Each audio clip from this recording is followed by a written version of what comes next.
네, 입력 처리입니다. 입력 처리는 input control이라고 하고요. 네, 입력 컨트롤, 입력 처리의 개요 알아보고 뷰의 초점, 포커스라고 하죠. 그리고 freeform 텍스트 및 숫자, 그리고 선택, 초이스를 제공하는 그런 입력 방법에 대해서 알아보도록 하겠습니다. 네, 입력 컨트롤은 이제 사용자 입력을 수락하는 방법들이 여러 가지가 있는데요. 뭐 터치를 통해서 사용자 입력을 이전 시간에 배웠듯이 하는 방법이 있고, 에딧 텍스트를 이용하면 키보드를 사용해서 어떤 프리폼, 그러니까 양식이 없는 그런 문자들에 대해서나 숫자에 대해서 입력을 받아들이는 그런 뷰가 있고요. 그리고 선택을 제공하는 체크박스라든지 라디오 버튼, 웹을 많이 하다 보면 뭐 동의할 때 하는 체크박스라든지 또는 어떤 카테고리를 선택할 때 보는 동그란 라디오 버튼, 또는 이 스피너라고 하는 안드로이드에서 제공하는 위젯이 있습니다. 그리고 이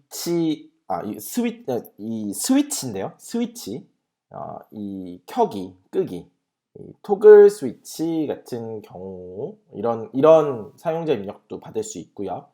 그리고 씩바라고 해서 범위에서 값을 선택하는 막대기 하나 있고 그 동그란 버튼을 이용해서 좌우로 슬라이딩해서 특정 값을 입력하는 사용자 입력 방법이 있습니다. 그래서 보시는 것처럼 약간 좀 이미지가 흐린데, 첫 번째는 보시면 엔터 이미지라고 해서 메시지라고 해서 여기에 키보드로 메시지를 입력할 수 있는 입력 폼이 있고요. 아까 설명드린 시크바, 막대기가 있고 파란색은 활성화되어 있고 회색은 활성화되어 있지 않은, 최대값과 최소값을 가지고 그 사이의 중간값을 드래그해서 값을 지정할 수 있는 시크바라는 입력 컨트롤이 있고요. 그리고 보시는 것 같이 체크를 통해서 활성화시킬 수 있는 체크박스, 그리고 4번은 동그란 버튼, 라디오 버튼이고요. 그리고 5번은 터치해서 온, 오프, 켜기, 끄기를 할 수 있는 스위치고요. 그리고 6번은 이 스피너라고 하는데, 얘는 목록이 적을 경우 딱 보이지만 이 목록이 선택하는 옵션이 많아질 경우 스크롤을 통해서 선택 옵션을 선택할 수도 있게 하는 스피너라는 입력 컨트롤이 있습니다. 그래서 입력 컨트롤의 동작 방식은 지금 보시는 것과 같습니다. 그래서 설명드렸던 것처럼 에딧 텍스트는 키보드를 이용하여 텍스트를 입력하는 거고요. 시크바는 좌우로 밀어서 값을 설정하고요. 체크박스는 한 개 이상의 요소를 선택합니다. 이 얘기는 무엇이냐면, 체크박스는 여러 개의 체크박스가 있더라도 그것을 하나만 선택할 수도 있고 복수를 선택할 수도 있는 구조고요. 라디오 버튼은 다른 점이라면 라디오 그룹 내에서는 한 개만 선택이 됩니다. 간혹 이거를 잘못 사용하게 되면 여러 개를 선택하는 하게끔 라디오 버튼으로 구현하는 경우도 간혹 있었는데요, 과거에. 그거는 옳지 않은, 사용자가 기대하지 않는 액션이고요. 그렇게 복수를 선택할 경우는 체크박스를 사용하고 여러 개의 선택지 중에 하나만 선택하는 경우 라디오 버튼을 사용하는 것이 좋습니다. 그리고 스위치는 탭해서 켜거나 끄는 스위치고요. 그리고 스피너는 회전하는 목록 요소에서 하나를 선택하는 그런 방식으로 입력을 할 수 있습니다.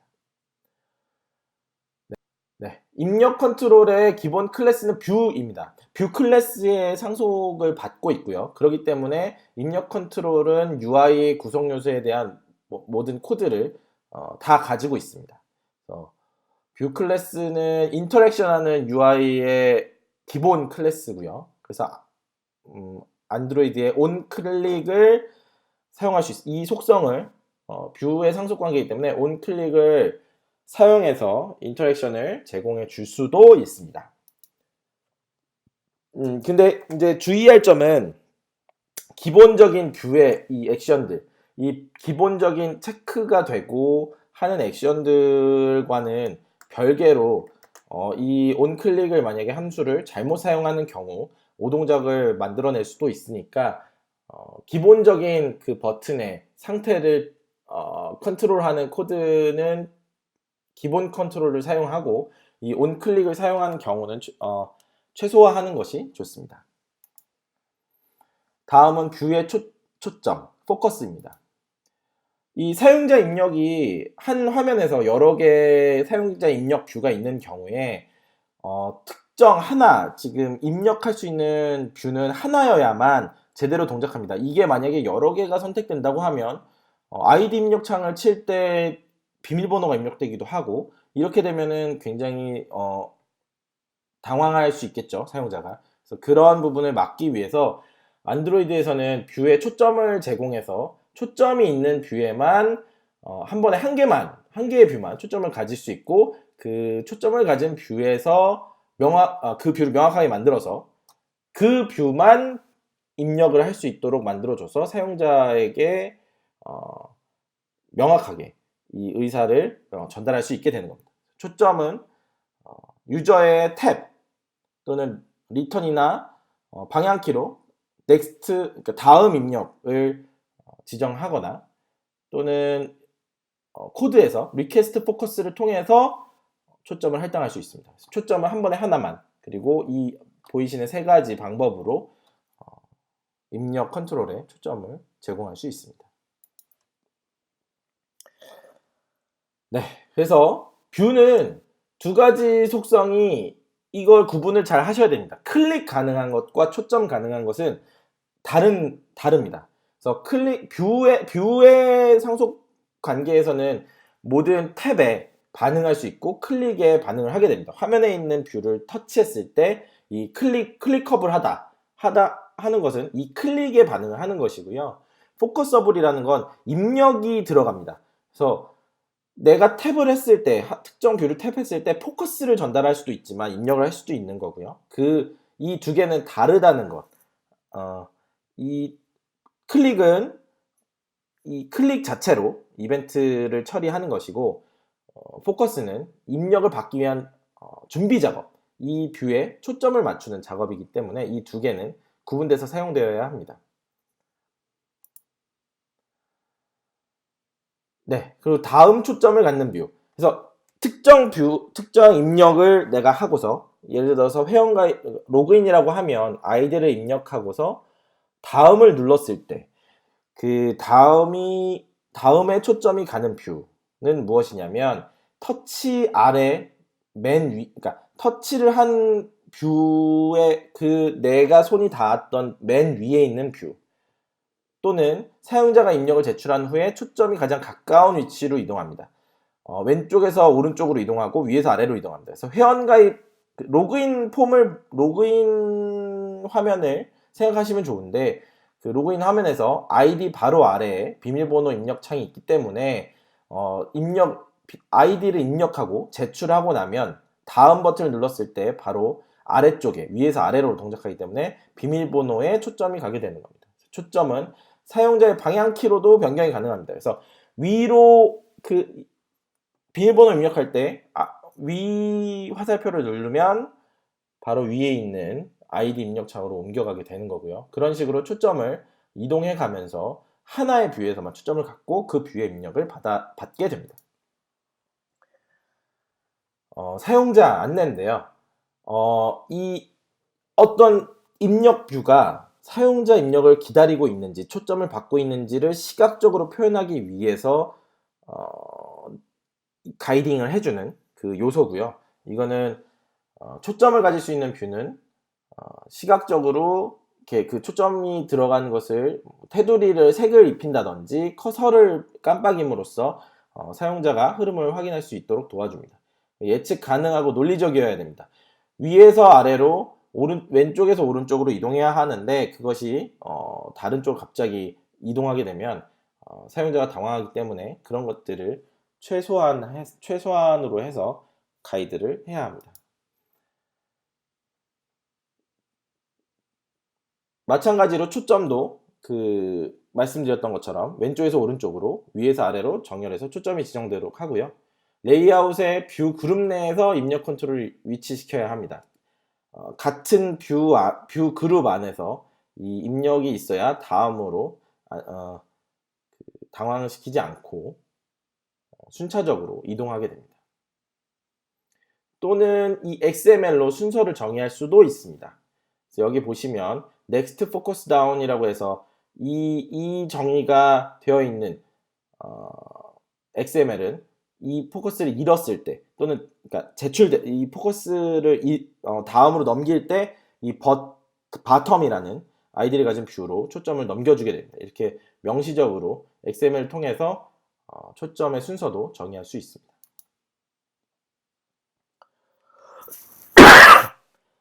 마찬가지로 뷰의 함수를 통해서도 초점을 지정할 수 있는데요. setFocusable이라는 함수를 호출해서 이 뷰가 초점이 가능한지를 확인할 수 있고 그 후에 request focus를 통해서 특정 뷰에 초점을 지정할 수 있습니다. set on focus change listener를 등록해서 초점이 지정되거나 잃을 때 특정 그 상황을 처리할 수 있도록 하는 리스너를 설정할 수도 있고요. on focus change라고 해서 뷰의 초점이 변경될 때 이 함수가 호출되게 됩니다. 액티비티 내에서 포커스가 있는 초점이 있는 뷰를 찾는 방법입니다. 액티비티에 get current focus라는 함수로 호출해주면 지금 초점을 가지고 있는 뷰를 가져오게 되고요. 또는 특정 뷰 그룹에서 get focused child를 호출해도 동일하게 초점이 있는 뷰를 가져오게 됩니다. 다음 freeform text and numbers입니다. 여러 줄 텍스트를 위한 edit 텍스트인데요. edit 텍스트의 기본 값이 여러 줄 입력입니다. 그래서 여러 줄을 입력할 수 있고 기본 키보드를 보여주고요. 그래서 그리고 입력값과 키보드 사이에 suggestion, 제안을 보여줄 수도 있습니다. 이거는 안드로이드 기본 옵션이고요. 그래서 보시면 리턴 키를 이용해서 우측 하단 리턴 키를 이용해서 녹색에 눌러서 포커스를 다음으로 이것은 이제 여러 줄 쓰기이기 때문에 세 줄을 시작합니다. 만약에 이게 한 줄 쓰기라면 포커스를 이동하게 되죠. 리턴 버튼 눌렀을 때 여러 줄 쓰기이기 때문에 이 리턴 버튼을 통해서 세 줄을 시작하게 됩니다. 이 에디 텍스트의 이 레이아웃 편집기에서 에디 텍스트를 보면 이 속성 탭, 이 우측에 안드로이드 스튜디오 우측에 레이아웃 편집기 우측에 이 속성 탭에 보면 에디 텍스트의 인풋 타입을 지정할 수 있는데요. 그 입력의 유형을 선택할 수 있는 겁니다. 입력의 유형, 지금 우측에 보시는 것처럼 굉장히 많은 유형이 있는데요. 일반적으로 그냥 노멀한 문자를 입력할 때는 기본 키보드가 뜨게 되고요.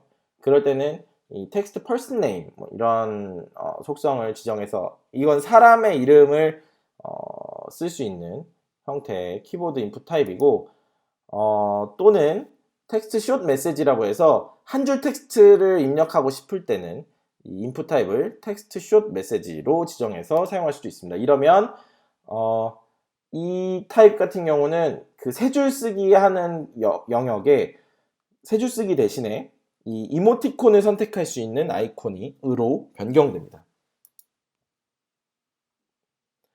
또는 텍스트 롱 메시지나 텍스트 퍼슨 네임을 선택하게 되면 한 줄 텍스트지만 이 원래 리턴 키가 있었던 우측 하단 초록색 버튼이 던 완료 버튼으로 바뀌게 됩니다. 그래서 초점을 다음으로 넘기는 버튼으로 변경되게 됩니다.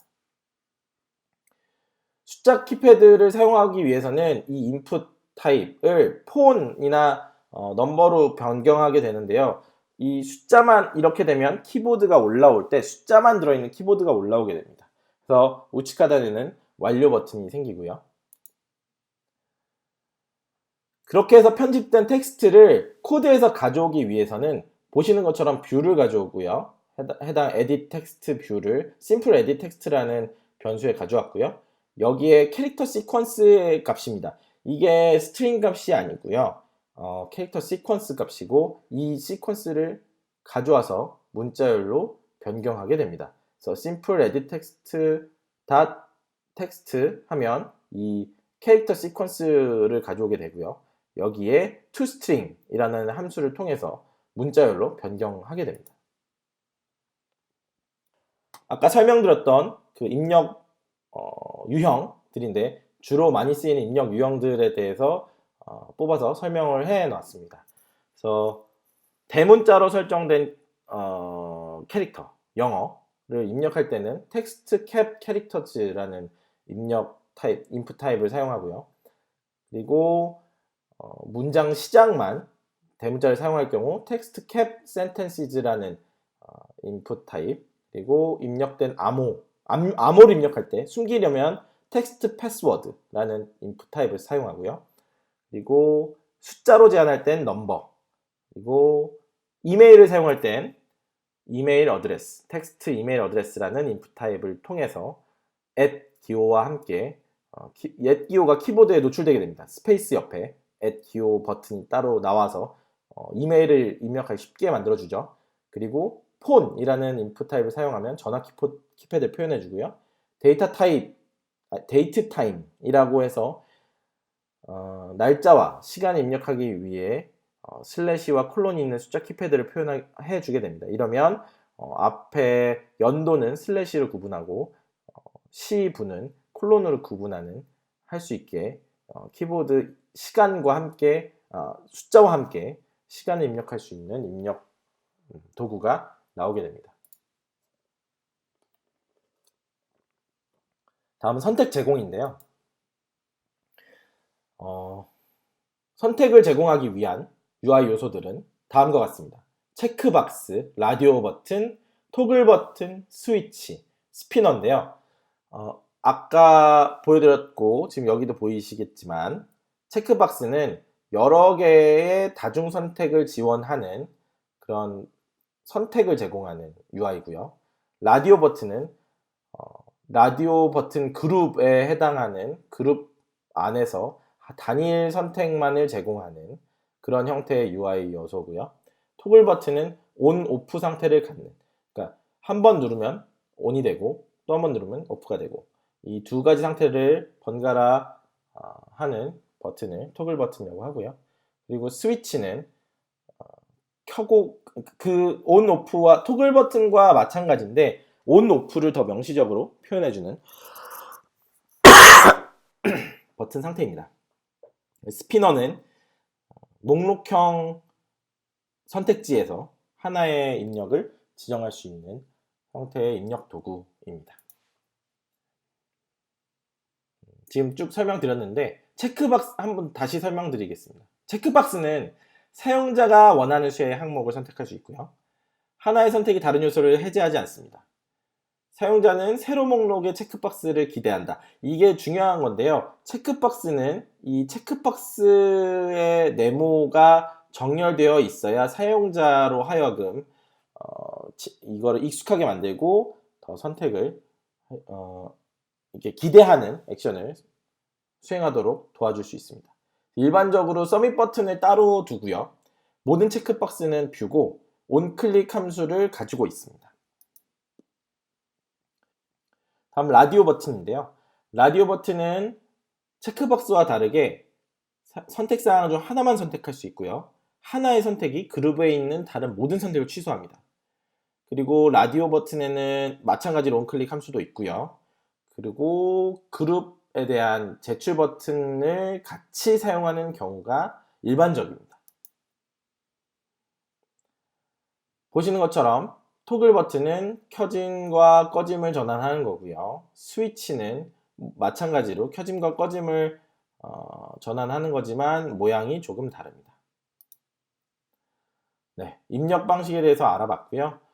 좀 더 자세한 내용을 위해서는 보이시는 링크를 통해서 확인하실 수 있습니다. 이상으로 버튼과 입력 방식에 대해서 입력 처리에 대한 강의 마치도록 하겠습니다.